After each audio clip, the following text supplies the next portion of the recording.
En 1998, Thom Yorke, vocalista de Radiohead, estuvo a punto de desmayarse durante la grabación del video musical de la canción No Surprises.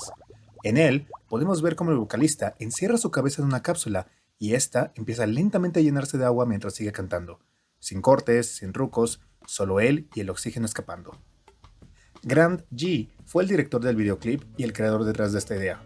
Tomó de inspiración una escena de la película 2001, Una odisea en el espacio, donde el protagonista se da cuenta de que la inteligencia artificial a cargo de la nave ha enloquecido. Gee se preguntó si podría ser que una sola toma de primer plano con un hombre en un casco de astronauta fuera interesante por 3 minutos y medio, creando una escena que causara el mismo pánico y ansiedad que sintió al ver la obra maestra de Kubrick. Ahora, bien pudieron haber usado efectos especiales o editado las escenas para no poner en riesgo al cantante.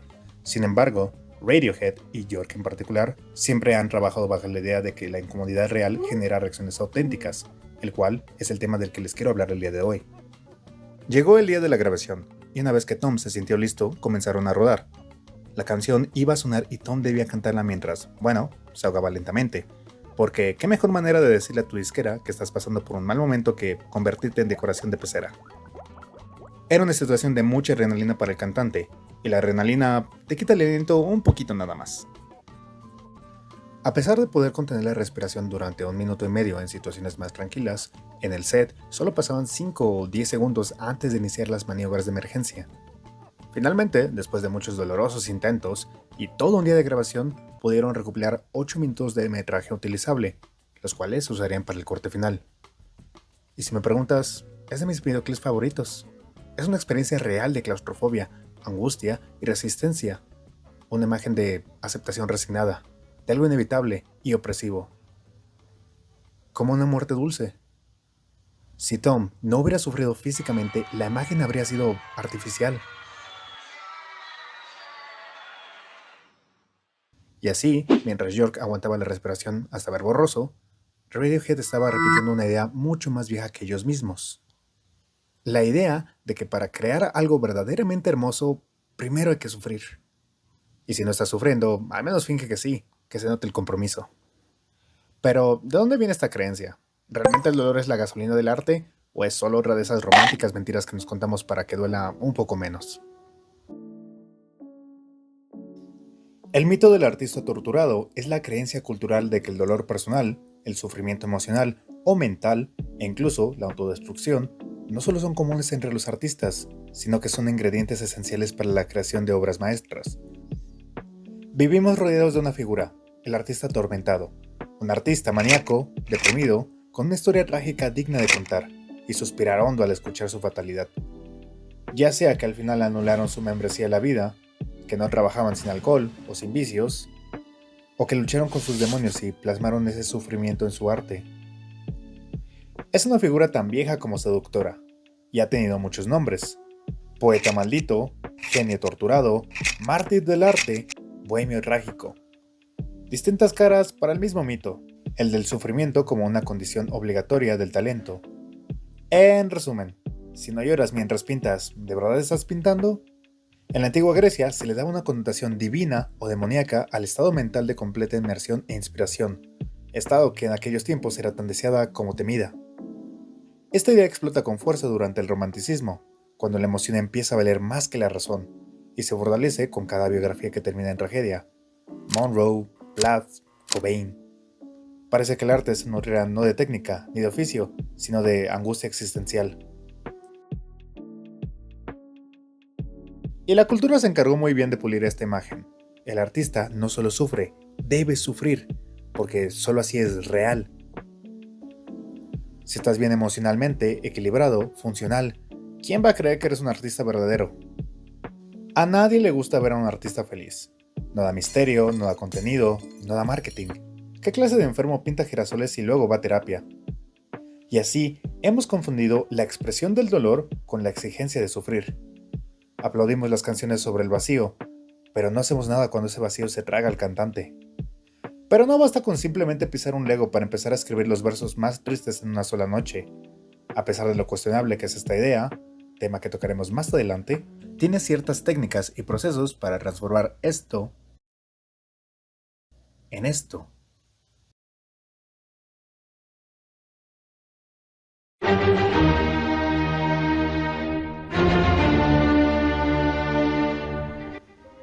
Aquí el arte no solo es para sanar o liberar, sino para mirar el dolor de frente. No lo embellece, no lo expulsa en gritos, lo desmenuza, lo observa, lo documenta. El artista se convierte en explorador del sufrimiento humano. Beethoven no sublimó, no embelleció, él confrontó su dolor. Mientras perdía la audición, el sentido que definía su vida, escribió algunas de sus obras más intensas. No lo negó, no lo ocultó, lo convirtió en una lucha abierta como en su Quinta Sinfonía, donde todo suena a tensión, a conflicto, a preguntas sin respuesta. Escuchar a un Beethoven sordo es como mirar a alguien intentar hablar con un Dios que ya no contesta. No es sanación, es como si gritara esto me está destruyendo, y aún así lo voy a componer.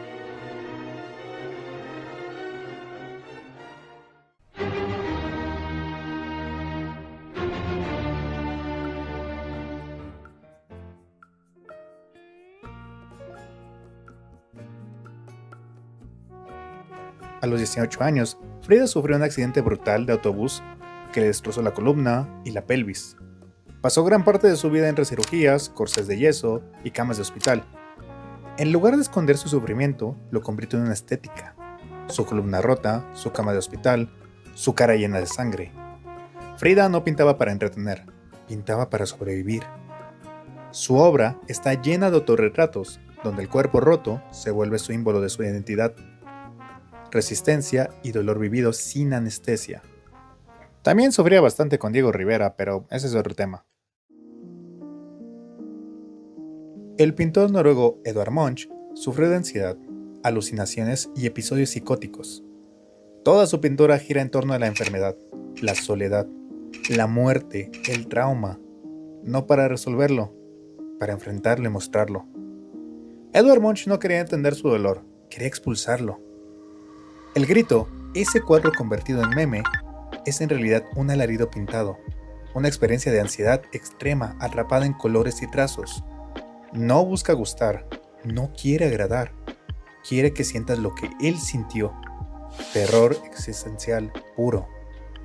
La catarsis no embellece, es el momento en el que el artista no puede más, y lo único que le queda es convertir su desesperación en un objeto.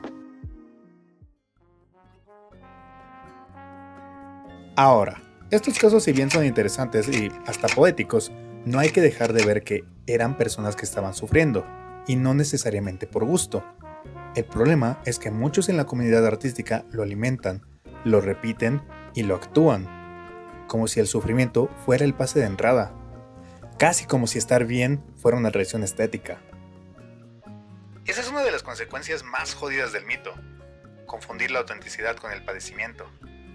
Convencer a los demás y a uno mismo de que estar roto es parte del portafolio. Y eso, además de falso, es muy peligroso. Porque no solo se glorifica el dolor. Se desincentiva el tratamiento. Hay gente que sufre depresión, ansiedad, psicosis o trastornos severos, y se traga la mentira de que si se curan, van a dejar de ser artistas. Vaya que la salud mental les quitaría esa chispa. Como si su identidad creativa dependiera de seguir en el hoyo, como si su valor estuviera atado a lo mal que le están pasando. Y así, esta idea tóxica termina por hacer justo lo contrario de lo que el arte debería hacer. En lugar de liberar, te encarcela. En lugar de ayudarte a entender el dolor, lo convierte en marca personal. Y lo más irónico de todo, la promesa no siempre se cumple. La mayoría de los que explotan esta narrativa no alcanza la grandeza que les vendieron. Solo se quedan con el sufrimiento. Muchos han comenzado a cuestionarlo, a decir sí, está bien, el dolor existe, pero sin práctica, sin disciplina, sin técnica, ¿de qué sirve? Porque no importa cuán atormentado estés, si no tienes herramientas, si no desarrollas tu lenguaje artístico, tu sufrimiento no se va a traducir mágicamente en una obra. No basta con sentirse mal, no basta con ser diferente. Si no pones el tiempo, toda la inestabilidad mental y el cuento del género comprendido no te va a llevar a ningún lado. Sin habilidad, sin esfuerzo, no puedes expresar lo que quieres, no puedes transmitir el estado de ánimo que buscas. Aquí es donde inevitablemente entra un personaje que no he mencionado a propósito, porque creo que es la representación de todo lo que está mal con esta idea.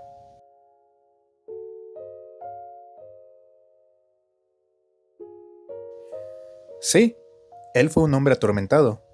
Sí, su vida estuvo llena de soledad, crisis y enfermedad. Pero también es cierto que gran parte de sus obras más conocidas, como La Noche Estrellada o Almendro en Flor, fueron realizadas cuando estaba en tratamiento, ingresado voluntariamente en un hospital psiquiátrico. Tal vez deberíamos dejar que su gran arte vino del sufrimiento y empezar a decir que vino del intento de curarse, de buscar ayuda, de encontrar un poco de paz dentro del caos. Van Gogh no fue grande porque estaba enfermo, fue grande a pesar de ello. Uno de los grandes errores cuando se cometen al hablar de él es reducirlo a un estereotipo, el artista torturado. Se le encierra en un personaje, como si fuera un mártir del arte, como si su obra hubiera nacido solamente del dolor, y al hacerlo no solo se simplifica su vida, se empobrece su arte. Van Gogh no fue solo un hombre triste, fue un estudioso, un observador incansable, alguien que dedicó años a perfeccionar su técnica, a encontrar su voz, a entender la luz. Y sin embargo, la narrativa predominante prefiere ignorar eso y convertirlo en un símbolo de locura creativa. Esa visión reduce su pintura a una consecuencia de su enfermedad, cuando en realidad fue fruto también de su lucha constante por vivir, por crear, por entender el mundo. Instala una versión limitada del arte y de la creación, la idea de que el sufrimiento es la única vía hacia la genialidad, y que es del resto del espectro emocional, la alegría, el deseo, la calma, la ternura. ¿Qué acaso no producen arte valioso? ¿De verdad creemos que el dolor es el único camino válido? Cuando pienso en Van Gogh, no le doy el crédito a sus pesares.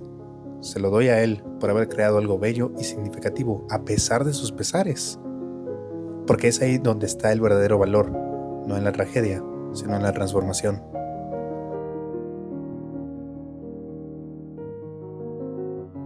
Por un tiempo, consideré una de las letras de Neil Young como un mantra. Esas mismas palabras que Kurt Cobain repitió en su nota final. Es mejor quemarse que desvanecerse. Pero hoy ya no estoy tan seguro. Tal vez no sea mejor quemarse que apagarse. Tal vez lo realmente valiente sea seguir. Seguir creando, seguir sintiendo, seguir viviendo, sin necesidad de arder para que el mundo vea nuestra luz. Ahora, probablemente estás notando que esto ya es una conclusión. Y antes de que te vayas, no lo sé, déjame mostrarte esto para que te quedes un poco más. Listo, no entiendo por qué les gustan esas cosas, pero creo que tendrán toda la atención que yo jamás tendré. Antes de que te vayas, quiero decirte que de verdad aprecio mucho el tiempo que has estado aquí viendo el video. Si llegaste hasta acá, lo único que podría pedirte es que te suscribas, que dejes un comentario, que le des like y que compartas. Eso me ayudaría bastante a seguir creando este tipo de videos. Y si no, no pasa nada. Simplemente date una vuelta de vez en cuando. Sígueme en Instagram y, no lo sé, te doy una pequeña reflexión sobre ello. Hasta luego.